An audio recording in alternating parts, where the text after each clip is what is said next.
Bitcoin offers a fundamentally different conception of governance. It is messy, socially driven, and argumentative. It is also fundamentally democratic. It has already shown that when threatened by corporate capture, it can fight back and win. That potential alone, that Bitcoin can show a post-corporate power alternative driven by beautiful, messy networks of real people and real stakeholders, should get investors interested in the G of ESG to at least be paying attention. Welcome back to The Breakdown with me, NLW. It's a daily podcast on macro, Bitcoin, and the big picture power shifts remaking our world. The Breakdown is sponsored by Nexo.io and produced and distributed by CoinDesk. What's going on, guys? It is Thursday, February 25th, and today we are talking about why Bitcoin investing is ESG investing. Now, before I start, I want to give the two sources of inspiration for this particular podcast. The first is kind of general. When we start new bull market cycles, there is inevitably a new wave of fear, uncertainty, and doubt that happens. The cynical side of this is that people who have been against Bitcoin and crypto for perpetuity are re-upping and doubling down on their entrenched positions because otherwise they look stupid for having missed it. This is absolutely a thing. I've mentioned it a number of times, but the non-cynical take, which is much more important, I think, is that there are, by definition, a lot of new people discovering Bitcoin as the price rises. It's not at all dismissive of all of Bitcoin's non-financial properties to recognize that number go up is just about the best marketing to get new people to pay attention. Certainly, I believe Satoshi recognized this. So if we take it from that angle, we have to assume that every new cycle brings new people, many of whom will naturally have questions, skepticisms, reservations that they want to address. That's a good faith conversation, and I'm here for it. So that's the general context. The more specific inspiration is a set of tweets from Raoul Pal this morning. He wrote, "Bitcoin Twitter, a bit of help needed. It appears that Bitcoin is not ESG friendly is the narrative that I think was started at the ECB to slow institutional adoption and is now spreading to the media. I have a few institutional asset allocation committees reach out for clarification as they are concerned with ESG mandates versus their desire to own Bitcoin. I want to set them at ease that this is a false narrative. I know a few of you have looked at this, but is there a definitive article on the true cost or relative cost? Outside of the cost is very low to secure the blockchain, which doesn't really help the institutions. I'm sure someone has done some great deeper analysis. Can you point me in the right direction to something that uses factual data references and analysis, etc.? Something that will work for these institutions as I've got an inbox full." Now, I've been thinking about this topic basically forever, so I figured why not do the show? Last thing to note before we start is that I am not actually a Bitcoin person coming to ESG, environmental, social, and governance. In many ways, I am an ESG person that came to Bitcoin. In college, I started a series of programs to help students learn how to make an effective impact abroad rather than just make an impact that made them feel good. That ended up leading me to think about systems of impact in general and notice that charity and philanthropy, while often very necessary, tend to be the cleanup of externalities of whatever the dominant economic and power system is. I started to think, why not focus then on changing the system that creates the externalities in the first place? That got me to start working with a company called Change.org when it was just 5 people, and I was entirely focused on this emerging area of social entrepreneurship, double and triple bottom line investing, basically the things that would become ESG later on.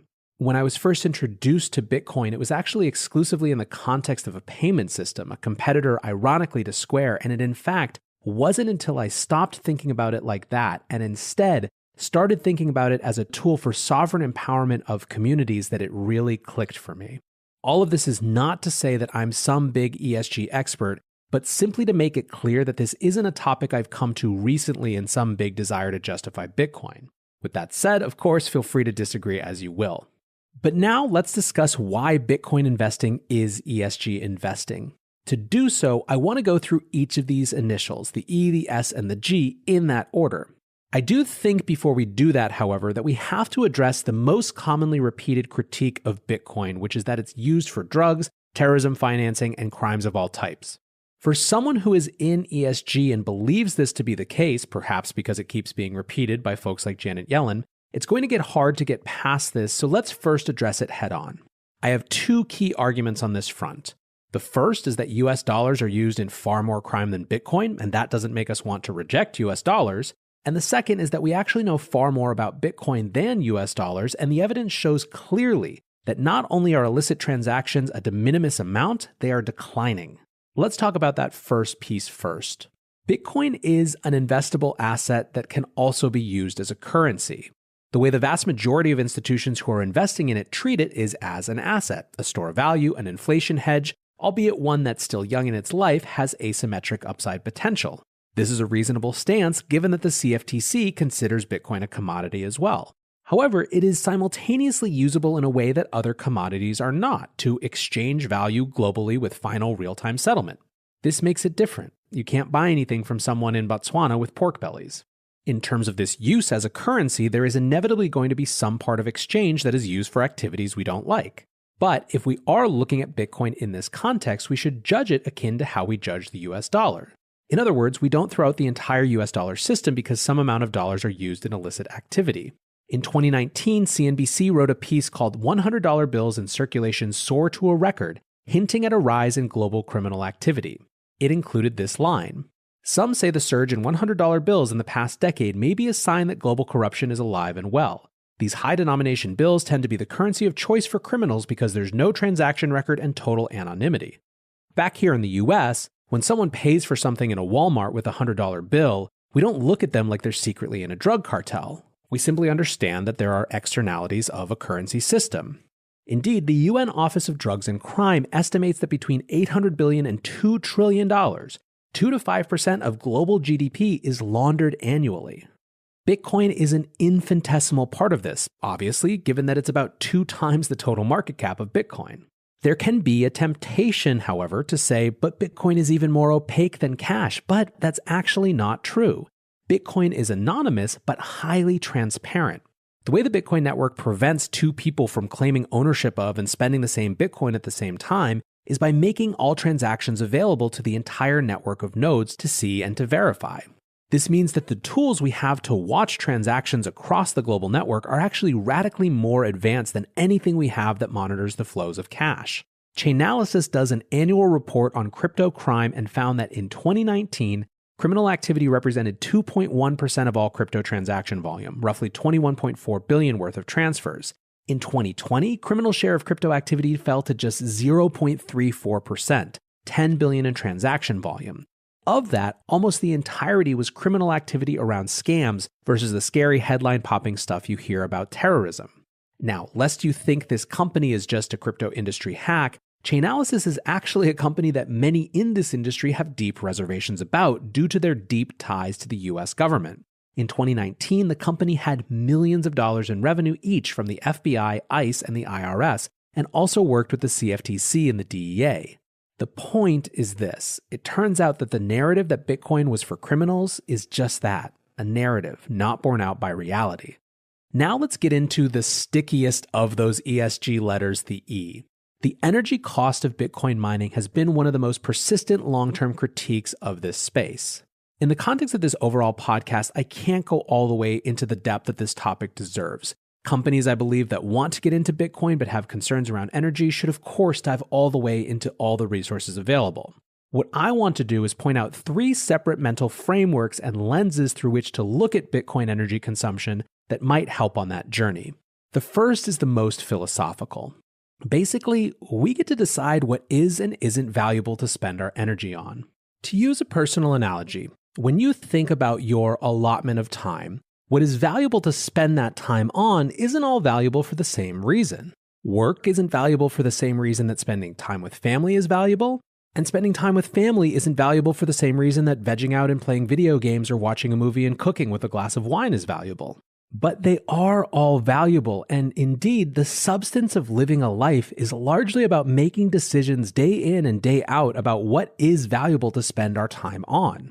As societies, we get to have similar conversations about what is a valuable use of our energy and what is not. You've probably seen headlines along the lines of Bitcoin uses as much energy as city X or country Y.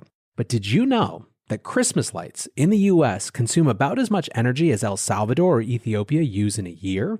Does that mean we shouldn't put Christmas lights up? What about the US military? If the US military were a country, It would be between Peru and Portugal in terms of fuel purchasing. The scale of its emissions would be that of Romania. What does this say to us about the US military system, and more pertinently, the global petrodollar system that it supports? Does this mean we should abandon the military or the dollar standard? The point is that these are value judgments. They're conversations about priorities. And given that, when it comes to Bitcoin, a big part of the energy consumption question should be, is the energy used worth it? In this way, it actually ties directly to the S and the G that we'll discuss. If you find the impact on a social or a governance dimension valuable, then it changes how you think about energy consumption in general. It of course also comes down to how valuable you find a global, permissionless, uncensorable real-time final settlement system. It's also worth noting here that part of why Bitcoin is an easy target is that its energy consumption, like its transactions, are far more transparent than other energy use cases. This makes getting to those headlines a lot easier. So, value judgments and the choices we get to make as a society are framework one for thinking about Bitcoin's energy consumption.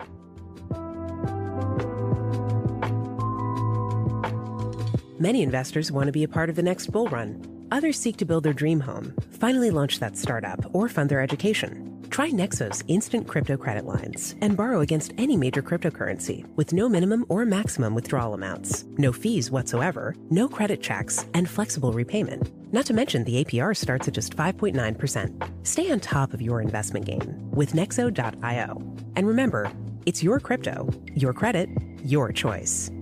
Get started at Nexo.io. Framework 2 is what type of energy is actually being used. There are numerous studies out there focused on what percentage of mining comes from renewable energy sources. In 2020, the third global crypto asset benchmarking study from the University of Cambridge found that 76% of crypto miners use electricity from renewables as part of their energy mix. Overall, 39% of total energy consumed came from renewables. This is a number that has been trending up. North American mining is particularly clean, with 63% of the energy consumed in mining coming from renewable sources. In fact, it might be a reasonable strategy for companies interested in Bitcoin exposure and ESG to invest in those North American Bitcoin mining companies that are on the frontiers of how we use energy.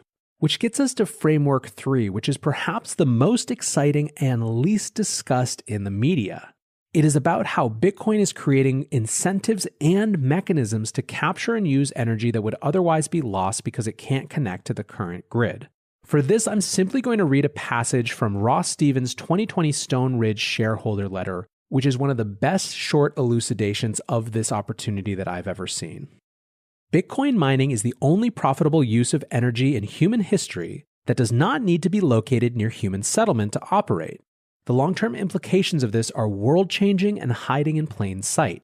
Before Bitcoin, the problem of energy has never been its scarcity, but only our ability to channel it geographically where it is needed most.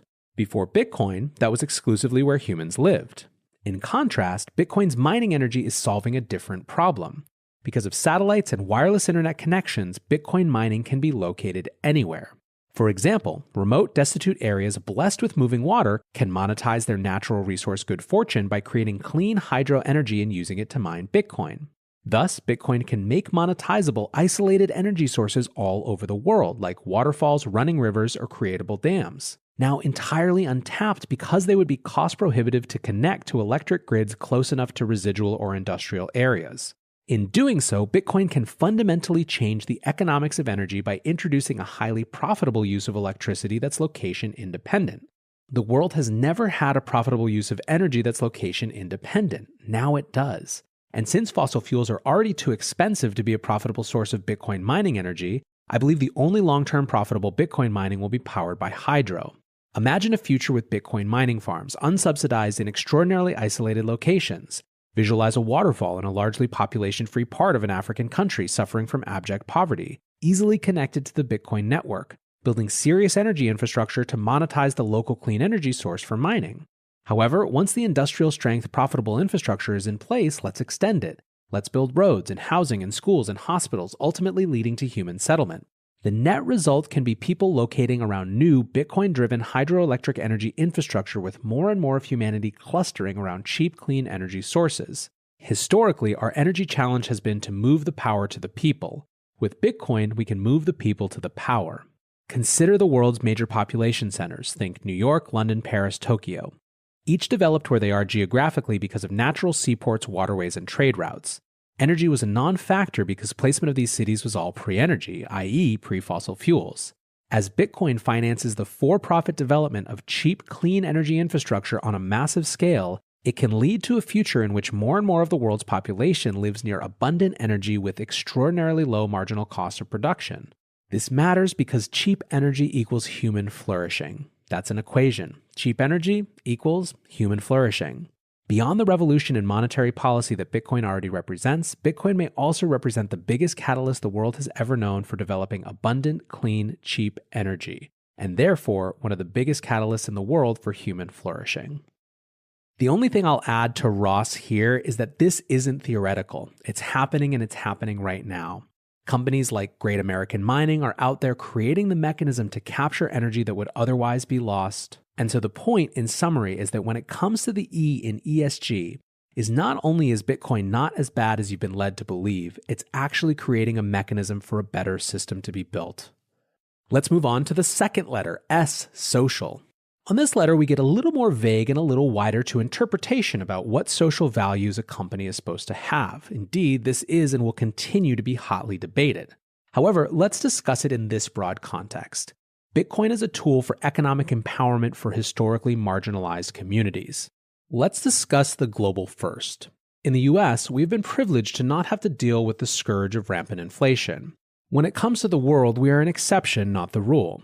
If you were in Lebanon, for example, for the vast majority of the past 20 years, you could be confident that $1 was worth 1,500 or so Lebanese pounds, until that peg started to break. When the peg started to break, it created bank runs, problem with imports, shortages, black currency markets, and more. Between September of 2019, when that peg started to break, and July 2020 in peak turmoil, the market went from about 1,515 Lebanese pounds per dollar to 9,700 Lebanese pounds per dollar. If you had, as so many Lebanese people did, their life savings in pounds, that life savings was now worth less than a sixth of what it was 9 months earlier. This story is extreme but hardly isolated. Turkey, Argentina, Venezuela. These are all places where people who have worked hard their whole lives wake up to see the value of their money evaporate seemingly overnight. In many of these places, I'm looking at you, Argentina, this has happened over and over again. There are also many parts of the world where money is subject to outright confiscation. The Human Rights Foundation estimates that more than 50% of the world's population currently lives under authoritarian rule. It is perhaps unsurprising then that that same Human Rights Foundation is so convinced of the power of Bitcoin as a tool that allows people, for the first time in human history, to opt out of local monetary systems that leech their wealth and are used as tools of control, and instead move into something that their rulers can't touch. But it is not just people living under global authoritarian rule that find Bitcoin appealing. It is also historically marginalized communities right here in America. The history of this country is rife with examples of outright discrimination in banking practices followed by predatory institutions that fill in the gaps. Importantly, this is not something that magically went away with the Civil Rights Act or the Fair Housing Act or the Equal Credit Opportunity Act. A 2017 civil lawsuit alleged that Wells Fargo employees targeted undocumented immigrants to open accounts without consumers' knowledge and charged fees on accounts consumers didn't even know they had. They were fined millions and in 2018 also received a $1 billion fine related to auto insurance and mortgage lending practices. JP Morgan settled a $55 million lawsuit alleging racial discrimination coming from lenders using varying mortgage rates that ended up higher for Black and Latin customers. These same groups are less likely to have bank branches than other communities on average, and in these banking deserts, you can count on payday lenders, check cashers, and the like to swoop in. These are just the tip of the iceberg of examples, and so is it any wonder that Black America and marginalized communities are turning to a completely alternative system? Read Bitcoin in Black America by Isaiah Jackson as a starting point. Better yet, pop into the Black Bitcoin Billionaires Club on Clubhouse, one of the most booming communities on that emerging platform, with tens of thousands of members that are growing every day. This month, that community has partnered with Jack Dorsey and Cash App for Operation Satoshi Millionaire. As per their website, the campaign's objective is to educate Black families about Bitcoin as a new asset class and the power of decentralization. We will also introduce them to channels to buy and store Bitcoin and provide them with their initial Satoshis via a simple user-friendly application, Cash App. Each Black family we connect with will own at least 1 million Satoshis, the smallest denomination of a Bitcoin, by the end of Black History Month. Bitcoiners have often used the tagline, "Be your own bank." Many people who have had comfortable access to banking services just don't get that. Black Americans and other marginalized groups absolutely do. In January, Ian Gaines wrote an essay called "The Black Case for Bitcoin," and here's how it starts. We are in a moment. For the first time in history, Black Americans have direct access to generational wealth without needing to rely on the permission of an incumbent authority. Bitcoin and Black America are writing parallel stories, fated to complete the hero's journey on its highest difficulty level. Whether you locate your social interest at home or abroad, it is very clear that for those groups, Bitcoin means something more than just a way to get rich. So let's close out on the G, governance. In many ways, this is where Bitcoin is least comparable to other ESG investments, but potentially even more radically transformative. In short, Bitcoin offers a completely different model to anything that exists. Despite creating $1 trillion in value over the course of a decade, much more even when you consider all the business around it, Bitcoin has no CEO, no bylaws, no board of directors, no office, no marketing, no HR. Bitcoin is not a company. It is a network. It is a network of miners who secure the network, a network of nodes who validate the integrity of transactions that flow through the system, a network of volunteer developers who keep the software running. And on that front, I'm recording this the day after FedWire went down for hours, causing a shuttering of global economic flows. Bitcoin, despite being an entirely voluntary network, has run for 12 years with only 2 downtimes, once in 2010 and once in 2013. In total, it has seen 99.986% uptime, and it hasn't been down for 2,908 days, while FedWire has been down at least 3 times in the last 2 years. So why does it matter that Bitcoin is a network? One of the most important meta shifts of the last few years is heroes crashing off their pedestals and leaders tumbling down mountains. Be it base sexual sleaziness, financial corruption, or even more simply, the externalities of unfettered power, we are questioning the way in which our institutions are designed, and with good reason. Like I said, it's not just the Me Too's and the outright criminals, it's also simply the realities that these institutions have gotten too powerful. When Twitter banned Donald Trump, Jack Dorsey tweeted a thread. He wrote, "Having to take these actions fragment the public conversation. They divide us. They limit the potential for clarification, redemption, and learning, and sets a precedent I feel is dangerous. The power an individual or corporation has over a part of the global public conversation. The reason I have so much passion for Bitcoin is largely because of the model it demonstrates. A foundational internet technology that is not controlled or influenced by any single individual or entity. This is what the internet wants to be, and over time, more of it will be." He was saying, in effect, that there is a fundamental problem not just with these types of decisions, but with the very system that allows individuals and corporations to have the power to make those types of decisions in the first place. Bitcoin offers a fundamentally different conception of governance. It is messy, socially driven, and argumentative. It is also fundamentally democratic. It has already shown in its early life that when threatened by corporate capture, it can fight back and win. That potential alone, that Bitcoin can show a post-corporate power alternative driven by beautiful, messy networks of real people and real stakeholders, should get investors interested in the G of ESG to at least be paying attention. And with that, I think I'll wrap. As I said, please consider this as a starting point to more individual research. My intention was certainly not to give you the absolutely comprehensive look at all of these highly complex issues, but I hope this provides some starting points, some ways of thinking, some different places to bring the conversation with the people you trust and whose opinions you respect. Thanks as always for listening, and until tomorrow, be safe and take care of each other. Peace.